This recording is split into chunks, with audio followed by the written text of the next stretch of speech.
big part of our value is like we're constantly improving, we're constantly updating, and we're constantly like leveling up internally and externally. Welcome to Behind the Franchise, the podcast that brings you behind the scenes with the most successful franchise marketers. I'm your host, Paul Ehlinger.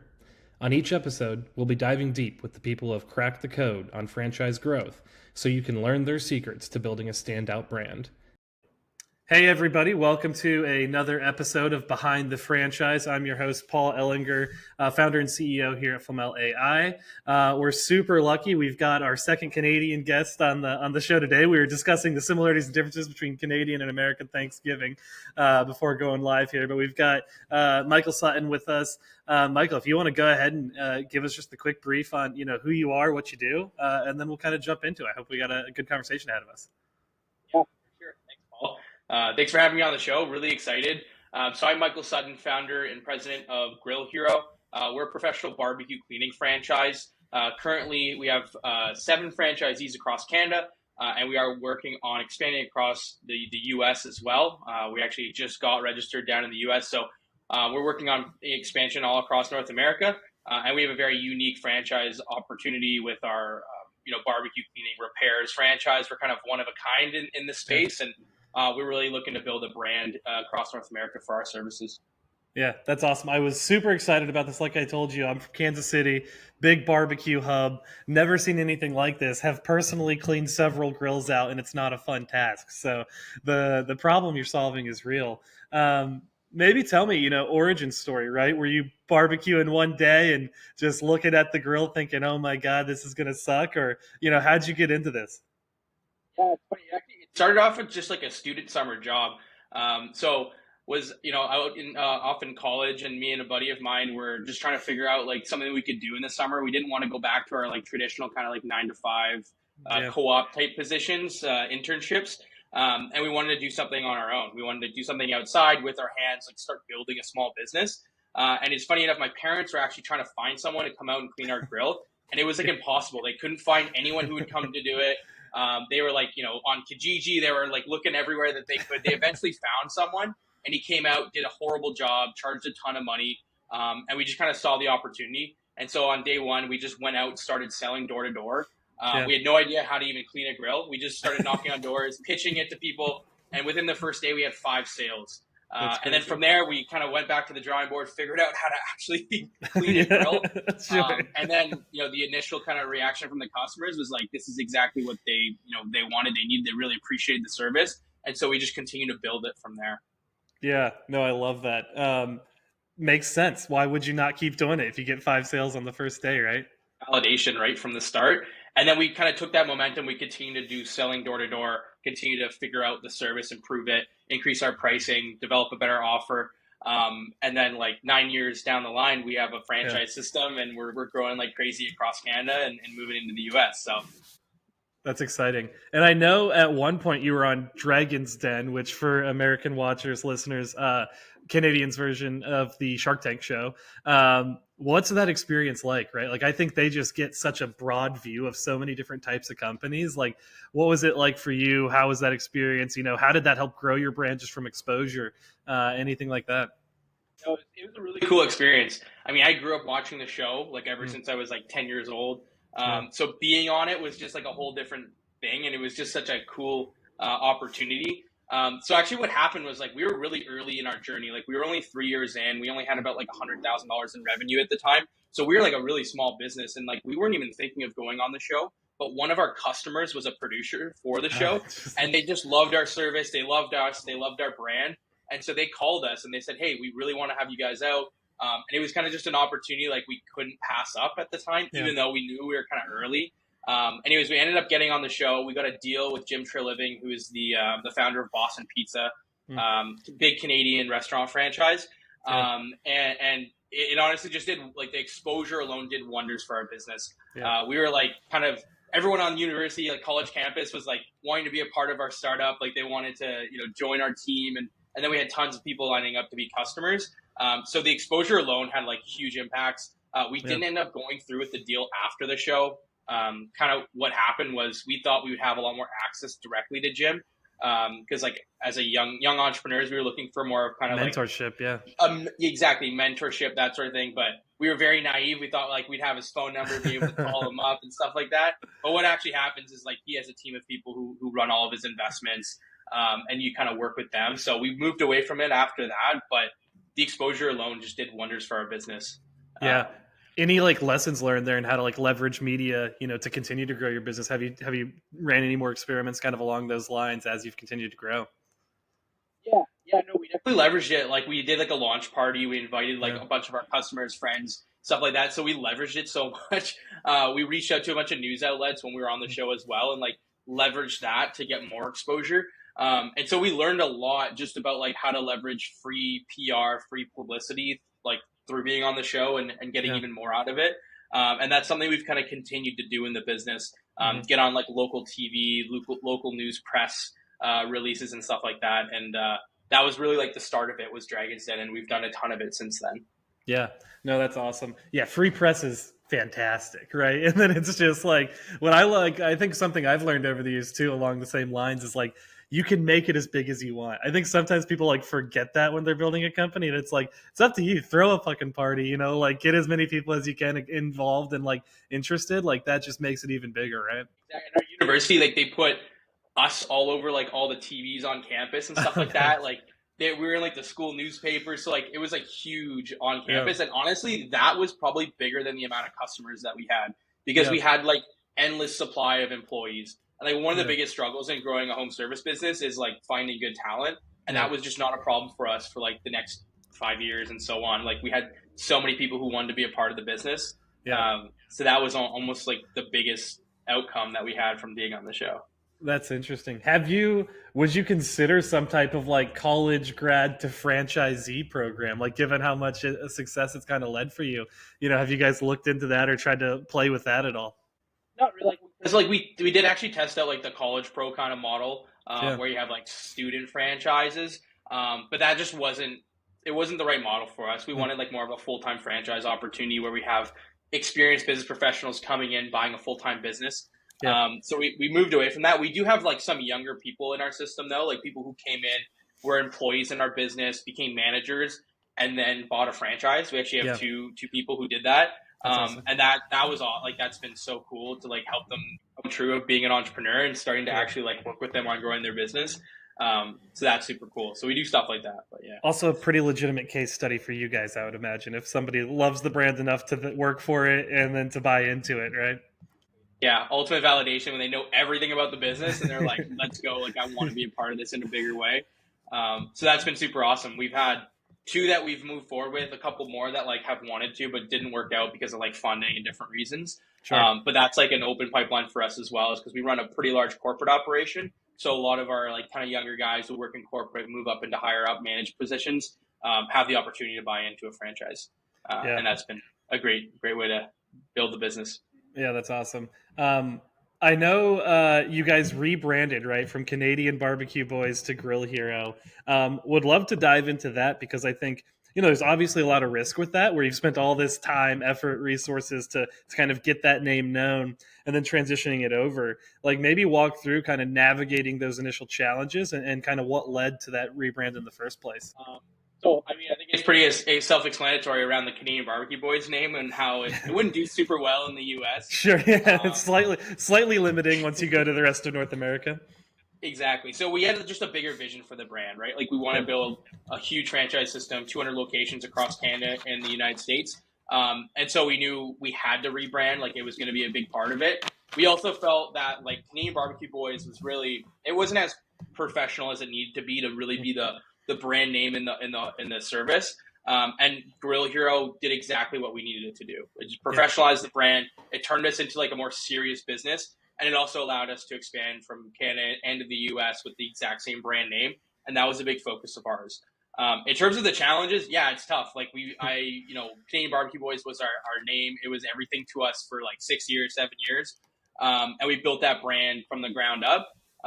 But it was just like a really nice actually transition that we did, because we transitioned over the course of 2 years. So it wasn't just like we woke up one morning and we're like, hey, everyone, we're Grill Hero now.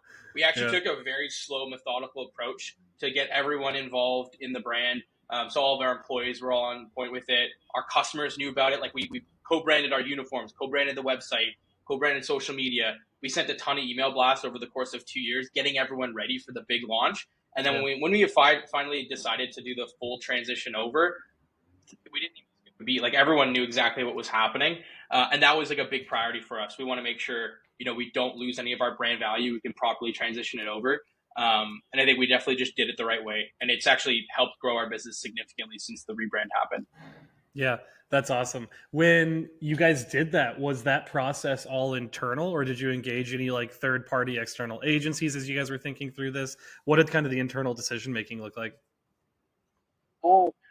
We did everything internally. I mean, I have a marketing degree from the university. There you go. You used something from college. There you go. So I have a little background in it. I'm definitely not like an expert marketer by any stretch. We do actually have like a fractional marketing director that we've brought on recently who's more expertise and helps on the franchise side and providing that additional expertise.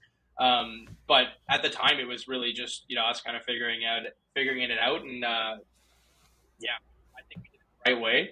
And couldn't be more happy with the rebrand. We've got a lot of good feedback from customers, from employees, from franchise partners about how much better Grill Hero is than Canadian BBQ Boys. No, I love it. I think it seems like it does everything you wanted it to do, right? And like to your point, it's like it feels like I, as a random American person, could buy into a Grill Hero franchise because I have no connection to Canadian BBQ Boys at all. So I think it makes sense, right? Like it just opens the market for you pretty well. We also found out that Americans like to call it grills, where in Canada it's like we call them barbecues. So we're like, with our new name, we can leverage that a lot more. We're changing our lingo with it as well. So yeah, that's cool. Did you have names that you almost went with but did not go with? I'm always curious by the ones that don't make it. Well, really the only other option was like BBQ Boys USA. Okay. And so we like bought that domain and we were going to do like Canadian BBQ Boys USA. But the more we thought about it, it's like, we don't want to run two different brands across Canada and the US. Like we want it to be cohesive across both. And so that was kind of not in contention for too long. Yeah. I mean, twice the creative, twice the copy. It catches up to you real quick. We're at the call center trying to answer the phone differently. Like creates way too much complexity. Do you guys route everything into national and then push it out to franchisees? Is that how you guys handle kind of customer service like that? A centralized call center for all the franchisees, where we do all of the customer inquiries and we actually schedule jobs right into the franchisees' calendars. So that's a huge value out of our system.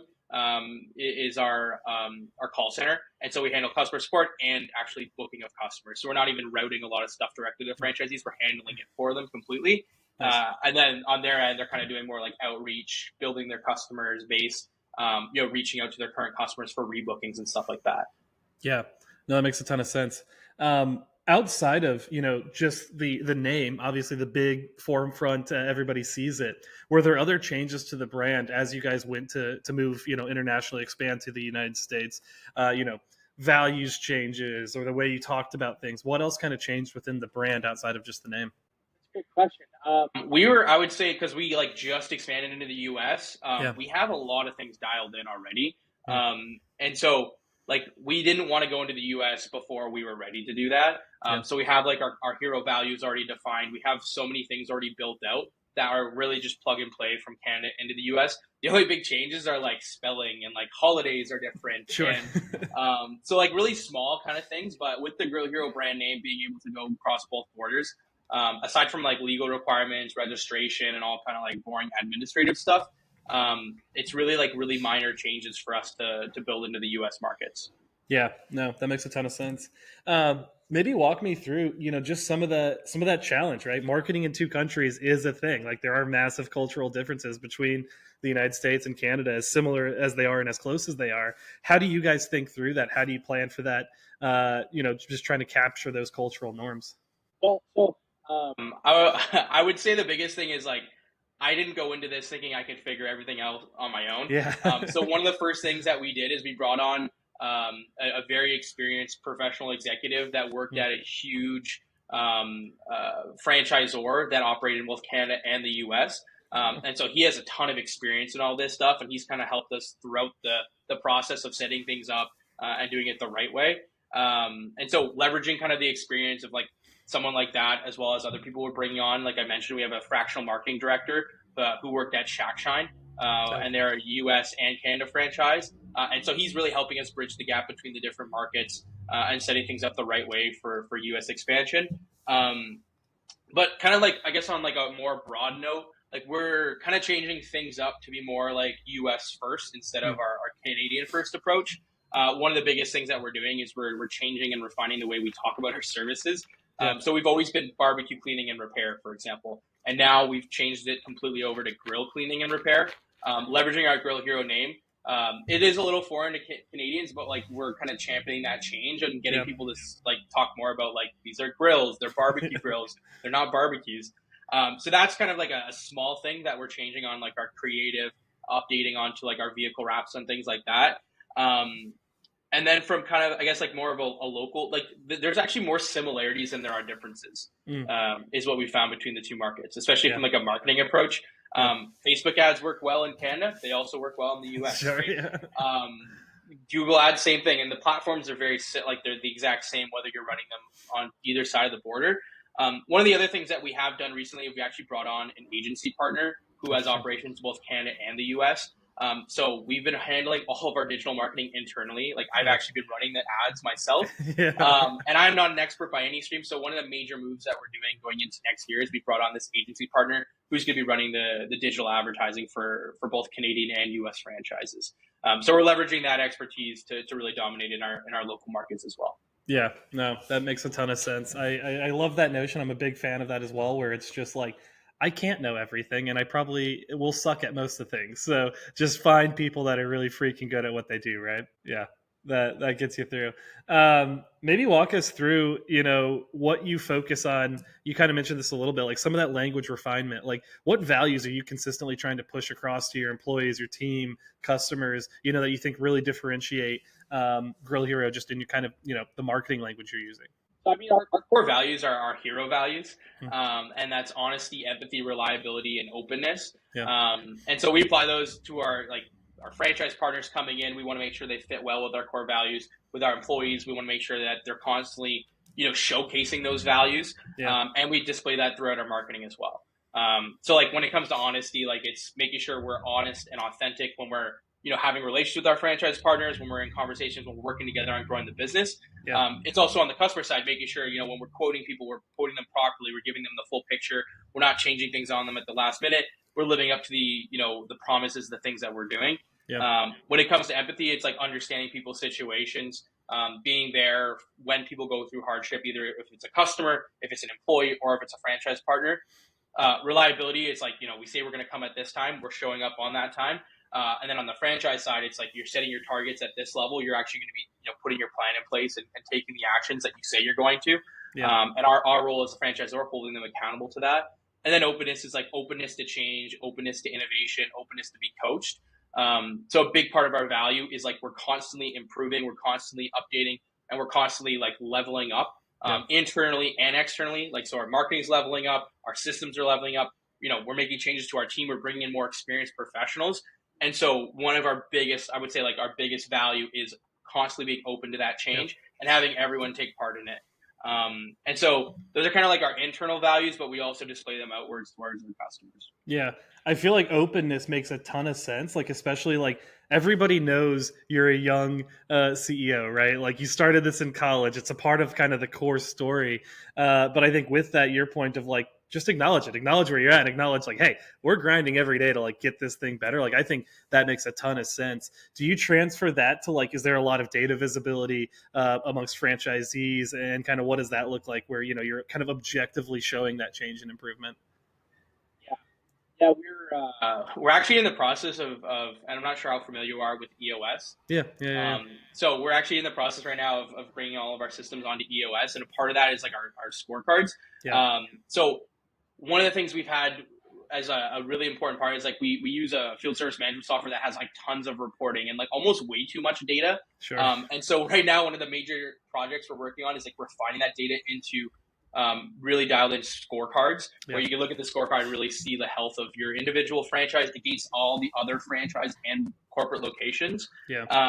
that's like a big project we're working on right now. And then we have a ton of other like internal scorecards that we'll share throughout the organization as well, so everyone can see exactly like what's happening, where things are at. Yeah, I love that strategy. I think everybody should do it like that. There's a franchise brand called Caring Transitions down here. I'm friends with their VP of Mark. They've got like 350 locations or something, like growing fast and big. And they do the same thing where they've kind of got bands for like every topic, right? And so if you're looking at like paid advertising, like this is what it looks like to be excellent, great, good. And then they've got like recommendations for activities for like how do you level up from here to here to here to here. And I think that scorecard system is just such a great way to get that data out there in the first place. I mean, it's just fascinating. We're excited for that. And one thing we also do have is like each franchisee has like a very detailed business plan spreadsheet that like outlines all their targets, all their numbers, and it's all based on like benchmarks and like other experience like locations that are similar to them. And so that's another thing that we do is like we have bi-weekly calls with our franchisees and we look at their performance and kind of, look at how you're doing towards your targets. And then we coach them to hit and exceed those targets. Yeah, makes a ton of sense.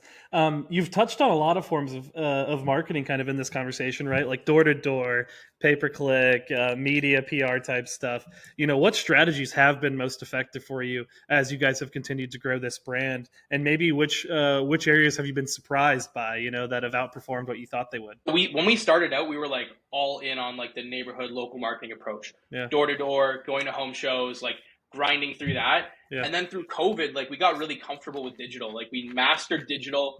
We did digital super well. And we almost like took our foot off the gas on like the local stuff because we're like, oh, Facebook ads work so well and Google ads work so well. And what we realized is like it's such a limiting way to market by just focusing too heavily on digital. So what we've done over the last 2 years is combine the two approaches that we know work really, really well. So we have our local marketing that we go all out on. We focus on that first. And that includes like neighborhood canvassing, joining a local B&I group, being involved in the community, going to home shows, just doing a lot of that local stuff. So like everyone in your community knows who you are, what you do. And if they need their barbecue or their grill clean, they're calling you. And then we also do the digital very well. So then we combine those two and it creates an amazing effect. And I think most home service businesses like either kind of do one or the other. And really the magic happens when you do both extremely well. Because they really like leverage each other and you get, a lot of impressions on the ground in person and then they see your Facebook ad and then they're converting at a much higher rate. So I would say our biggest thing that we do is doing all of that very well and coaching our franchisees and helping to hold them accountable to their targets on the local marketing side.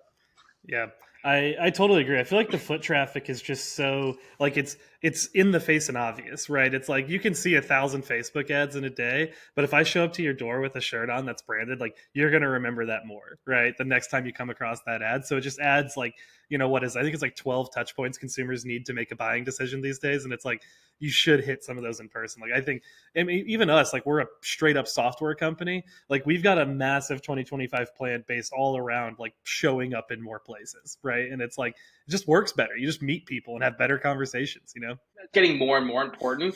Like there's so much noise on social media. There's so much stuff happening that it's like people are kind of starting to tune it out to an extent. So I think the better you can do in person, the better your business is going to grow. And people have gotten a bit lazy, I think, to be completely honest, with like, oh, turn on the digital ads, sit back and watch the revenue go up. And it's like, that's not how you grow a business successfully. You got to do both. You got to get out there. You got to be hungry. It's also a quick money pit because Facebook algorithms can work for you and against you overnight. Exactly. A question I always love to ask people, and yours is actually way more interesting because you probably actually started your brand like this. You've got $1,000. How would you spend that to grow Grill Hero? If I had $1,000, I definitely wouldn't put any of it into digital. I would probably look and find a relatively cheap or free opportunity to go to like a home show or a local event where I could set up a booth and get some foot traffic there. And then I would get some business cards and some flyers and go door-to-door canvassing. And, just leveraging – when you have $1,000, you have to leverage your time, not your resources. And so I think that's the biggest thing is you got to get out there, you got to be hungry, and you got to do the things that are, really cheap and inexpensive. Yeah, no, makes a ton of sense. I was hoping you would say that because I was like, that's got to be what you thought of when you first started. Because I imagine you in college, like looking at $500 in your bank account, like, what the hell do I do now? Yeah. So we did so many scrappy things, like to get into like local newspapers and to like, it was always like, how do we get here? How do we do this event for free? Like you reach out to the organizers, or I don't know if you guys have Rib Fest down in the U.S. Rib Fest? No, but I mean, we clearly should just on the name alone. It's like a big barbecue kind of event that we have in different communities. Like we would just show up there like in uniform, for example. Like we wouldn't buy a booth or anything. We show up in full uniform. We've even like done it with like red wigs on in the past, and like we're just handing out business cards, and it costs us $0, right? Yeah. And that's the kind of scrappy, like kind of guerrilla type marketing stuff you have to do when you have limited budget, and it's how we started and grew the business originally. Yeah, I love that. I mean, on that thought, do you guys do like B2B sales? Are you like selling into barbecue restaurants, where their cleaning needs are probably higher given the quantity of barbecue they're pushing? Yeah, so I mean, our biggest segment of kind of commercial customers are mostly like property managers. That makes sense. So managers that they manage like big condo buildings, and they have community barbecues and stuff like that. We also do like a bunch of like golf courses, yacht clubs. We do businesses as well that have barbecues. And we've done some restaurants and stuff like that in the past as well. And it's something we're kind of dabbling in and figuring out. It's a little bit of a different process. Yeah. But the commercial side of our business is just continuously growing. Like we started out as just residential, and like we continue each year, we're like building our commercial side of the business. And it's a big focus of ours. One of the big commercial style things we do as well is like partnerships with like barbecue grill retailers. Yeah. So like the stores that actually sell the barbecues. We create like partnerships with them to sell our services through their stores and to their customers.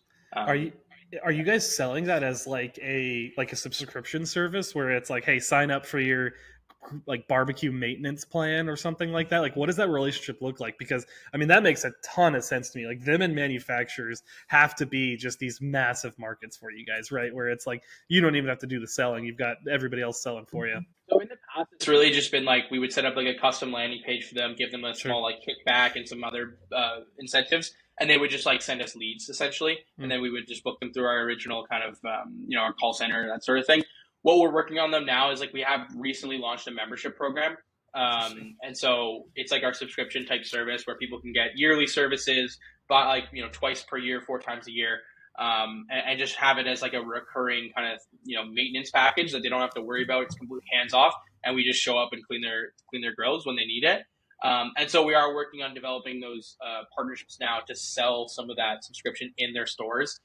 Also looking at different options to sell it with new barbecue sales. So if you buy like a brand new, really nice premium grill, you get a free amount of service like with the grill purchase. So different ideas like that we're talking about and in discussions with different retailers. And we're hoping to also move that into the manufacturer as we grow and we have more national scale. We'll have more kind of leveraging power to develop these different partnerships and programs with which larger retailers and the larger manufacturers. Yeah. I love that. I mean, I think that's such an obvious path. A CEO question. Are you actively trying to sell those manufacturers, and then you're like in the back of your mind, F it, we'll figure it out. We'll find the 20 people in 20 cities to scale to match what they need? Or are you a little more patient, a little more, waiting for the relationship to develop as you build the team? I guess a mix between the both. Like we haven't gone full out in that yet to really develop it, but we're gonna do it this year. Before we're like fully national. But I think as long as we can show like, hey, we're all in all these different areas. We're not just like in Ontario. We actually have a location in BC now, and we're across Canada, and now we're growing into the US. Like once I can sell that we are growing, we will be international across both Canada and the US. I feel more confident pitching that. But when we were just like more local, it was like it's a little bit of a hard sell, right? Yeah. No, I love it though. That's what makes building companies fun. Is you just get to go have conversations you have no means to be in, right? Yeah. I love that. Interesting. And so something, maybe a personal question. I think like there is a big difference between the company you were running 7 years ago or 9 years ago and the company you have today, right? Like, and I imagine with that came just a ton of personal growth for you. Like, how do you kind of, what's your mentality towards that, right? In the sense that it is hard sometimes to admit, like, I'm really bad at this. I need people to do this, or like, should I have no idea what this is? And where do you see that going over the next 9 years? Like, where do you hope to be as you're building Grill Hero? Great question. And I think the biggest thing is like just looking inward and saying like, I need to be living these core values more than anyone else in the organization and leading by example. So when I say openness, it's like I've been open to learn and grow and change as much as I possibly can. Because like knocking on doors and selling a service in a local community is much different than growing an international franchise. And it's been like so much to learn and develop and figure out. I think one of the best things I did was hiring experienced professionals to not only like show us what to do, but actually like coach us and teach us and help develop my business acumen so I could actually, be a good founder and grow internationally properly and responsibly. And one of the biggest things is just bringing on the right people and learning from the right people. I'm a part of EO. I'm not sure if you're familiar, like entrepreneur organization. So I have like a forum group with I'm the youngest person in the chapter. So it's pretty cool. But in my forum group, there's people who run $50 million businesses, massive organizations. And, just learning from people like that and networking with different experienced entrepreneurs has been a big focus of mine. And then, like I mentioned, bringing in the right people. I'm in the process right now of bringing on a really experienced COO who has 27 years of experience in franchising and retail and different industries. And has worked at massively large corporations. And so even just the last couple of months working with him, I've learned so much. And he's helped develop, not just me, but also the other people on our team to just, upskill us and improve our business acumen. And he's helping us, transition into EOS and do all these great things with the organization. And so, I think it's just living that core value of openness and constantly be learning. I read a ton as well. I'm always reading books. I'm always consuming content. I'm always trying to learn as much as I can. So, focus on that. Yeah, I love that. So actually what stemmed to our conversation was that Mark Amory episode. I'm assuming there's a tight community of franchising in Canada. I think his life strategy, really, he's figured out how to do a service brand, right? And now he's kind of repeated that over time. Do you see a similar future for you, where you've learned how to execute in this way? Is there another, maybe it's a niche within home services or something tangential to what you're doing now that you think you would build a next brand in? I have a ton of respect for Mark, and he built Gorilla Property Services, and now he's Puddle Pools. And it's funny because we kind of started franchising at the same time with him doing Puddle and us doing Grill Hero. And the franchise advisor I talked about, we actually both share him. Okay. So he helps Paul. He helps both of us. And I just look at how easy he makes it look with Puddle. He's just building tons of franchise. I think he's sold 20 in a year. And we're just figuring it out, right? So it's so funny to see if you have the experience, you know exactly what you're doing. He has the playbook nailed, and he's just doing it all himself, and he's just crushing it. So I think there's a ton of value in once you've done it, once you have all that experience, yes, you can build another brand. I see really focusing on this one. I think we have a huge opportunity to really be that first mover advantage, really grow in our niche service and be the brand name for it. Similar to what 1-800-GOT-JUNK did in the junk space. We want to do the same thing with Grill Hero, really be a household name for grill cleaning and repair services. And so I don't even want to think about another brand until we've nailed that. And that'll probably take 10 years. And then maybe 10 years in the future, we go and we acquire another brand with a very similar customer base. Maybe it's pool services. Maybe it's, different types of services that we know our customer will also need. And then we build our the different services through that. But I don't know if I'd ever start another one from scratch. It's a lot of work. It's a lot of work. It's so difficult. So in my future, the only way I think I would ever do it is acquire someone who already has 20 franchises. They've already nailed the model. They have a good system and they're looking for an exit. And then you take it and you grow it to 100 kind of thing. But again, that's going to be way down the road. I got a lot more to figure out before that. Hear me out. Backyard brands, right? It's grass cutting, tree trimming, pool services, barbecue, dog waste. I think that's the future. You can just go buy Puddle. We'll just call Mark up. We'll let him know. Open to it. We'll see though. I gotta start. We gotta some cash reserves before we. He's growing too fast for us. I don't know if we'll be able to catch up. No, I love that. Last section here, I always like to do just kind of a quick hitting question, 15-second Rorschach style, first thought that comes to your mind. Which franchise brands kind of inspire you? Do you look up to? Brian Scudamore and 1-800-GOT-JUNK, Shack Shine, Wow One Day Painting. I've read like all of his books. I've had conversations with him. Like he's given me his time, and what he's built there is exactly what we're trying to replicate in our business. Yeah, I love that. Most influential book you've read in 2024? Probably traction. Like learning about EOS and starting to implement that into our business. Like we're just like early on in that process, and it's already exposed like so many opportunities to improve. And just like our communications improved, like so many things that it's helping us with. So I would say that book is been the biggest one for me. What is your favorite food that comes off a grill? Steak. Okay. You can't complain with a good steak, right? It's always good there. A piece of advice you'd give a college-age person that wants to be you in 8 years? It started before you think you should. Just get out, start knocking on doors before you even know how to clean a grill. Yeah. Like I think that's people are held back because they want to do their business plan. They want to figure this out first. There's all these barriers they put in their own way, and it's like, you want to try something and just go try it. Yeah. Big fan of that myself.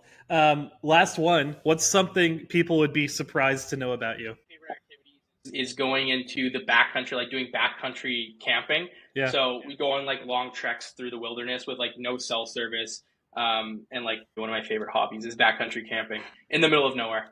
See, I'm a fan of camping in the US, but we have a lot less brown bears than you guys have up there in Canada. Yeah, I'm in BC as well, and like we do a lot of our camping in like the Rocky Mountains. Yeah. It's a real thing. Yeah, don't get eaten by bears. That's the key to the next 10 years of Grill Heroes. You don't get eaten by a bear on a trek. Yeah, I got to get that in my life insurance policy. In case eaten by a bear, this is what happens.